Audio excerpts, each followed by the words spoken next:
Since everybody seems to like talking about this stuff, here's an interview with Terry Carter. He's talking about Nephilim mummies found in Utah. Do y'all believe this? Check it out. Listen. I want to ask you about John Brewer, Okay. if you got a minute. Sure.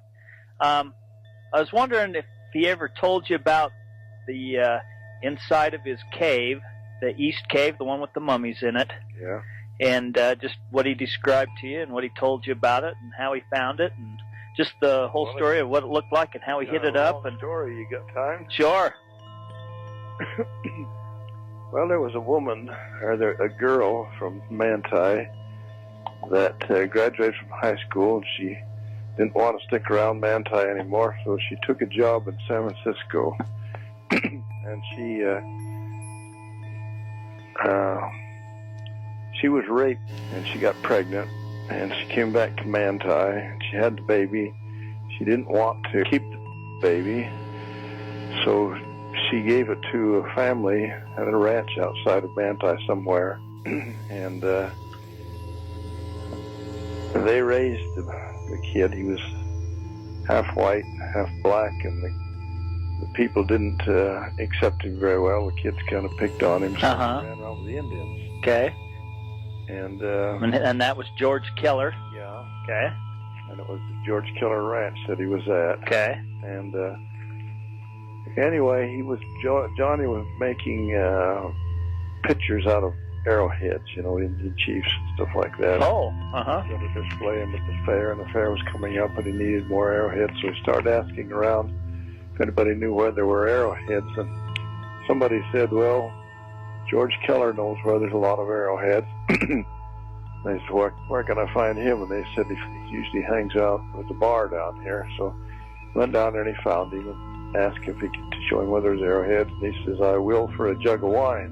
So he gave him a jug of wine. He told him where to go, and he went up there and couldn't find any. So he came back down, and he said, will you take me there and show me where these are? And he says, I will for another jug of wine. So I bought it to him and took him up there, and it was under an overhang of rocks. And he says, now don't just pick up the ones on the surface, dig down, because this area for making arrowheads for many, many years.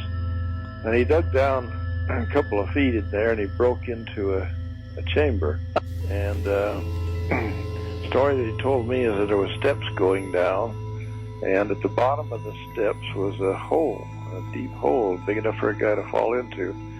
He says he tossed a rock down in there, and they went down a long ways before it hit. Anyway, he says that I asked him if the hole was man-made or if it was natural. He says, oh, he didn't know. But he said on the left, the bottom of the stairs was a kind of a desk or a table, and he thought that was used for inscribing record plates on. On the other side of that... Was it made out of stone, or the table, or...? I don't know. He didn't say. Okay.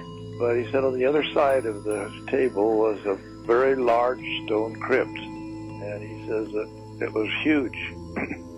And he says that against the far wall, going the other direction, was another large stone crypt. He says on the right-hand side, there was a bunch of shelves cut into the side of the hill, and there was a bunch of bundles on them. And he said that he came back with pry bars and wedges and stuff, and was able to raise one of those lids up far enough that it could shine a light in there. And there was a mummy, a well-preserved mummy in there, a giant guy with red hair, in full armor, a big sword in there. And the other one, he said, had a blonde-haired woman in it. She was also large, but not as big as him. She was also in armor. And on the other side, he says he didn't know what was in those bundles until he opened one up. He says there were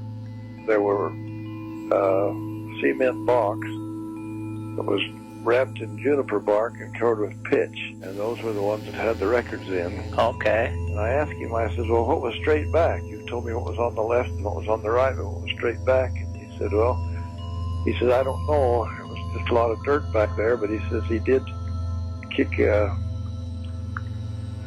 stumbled on something, and it was some tablets there that was underneath all the dust.